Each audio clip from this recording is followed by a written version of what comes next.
Pendant des années, des gens ont été enfermés dans cette tour, la tour de Constance. Ces gens ont gratté avec, je ne sais pas, peut-être avec leurs ongles, une pierre, je ne sais pas, dans ce morceau de pierre de cette tour, résister. Ce mot résister, c'était pas résister juste pour une idée politique, une idée religieuse, mais ils avaient une véritable expérience, une révélation de la vérité. Ils ont tenu tête à cause de leur amour de la vérité. Et nous entendions la guide tout à l'heure parler d'un pasteur qui restait à l'extérieur et pendant 30 ans parlait à son épouse au travers des meurtrières. Et c'est vraiment extrêmement touchant de voir qu'ils ont attendu 30 ans, ils ont résisté et au bout de 30 ans, il est venu chercher son épouse ici qui était alitée. Les gens souffraient dans leur corps, ils mangeaient très mal la nuit. L'hiver, c'était le froid, l'été, c'était le moustique.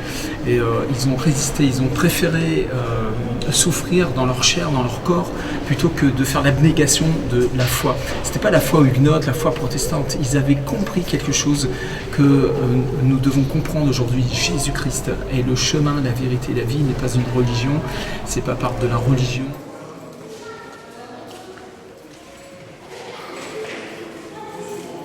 C'est par la foi seulement.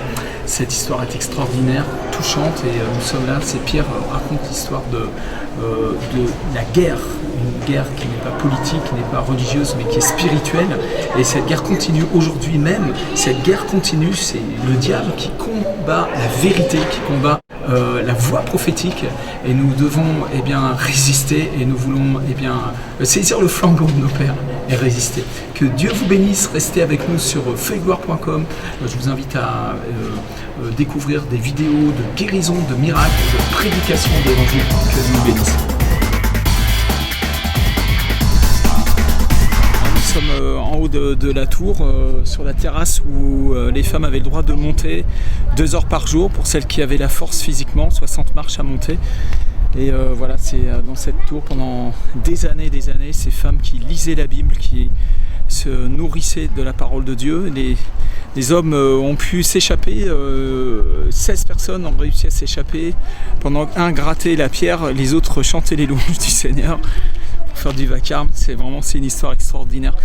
Sur les 16 qui ont échappé, seuls 6 ont pu vraiment rejoindre les Cévennes. Les autres ont été tués. Un a eu la jambe cassée, était tombé dans les douves.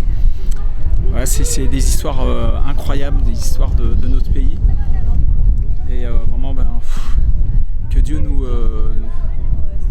consolide, nous fortifie dans notre foi parce qu'on en a besoin en fait. Je crois qu'on a vraiment besoin d'être ferme, d'être vraiment ferme dans cette fin des temps.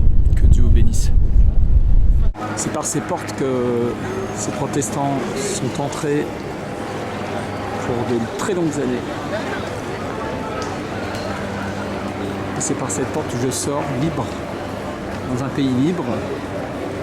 Et j'espère que nous pourrons garder notre liberté de prêcher l'évangile sans compromis.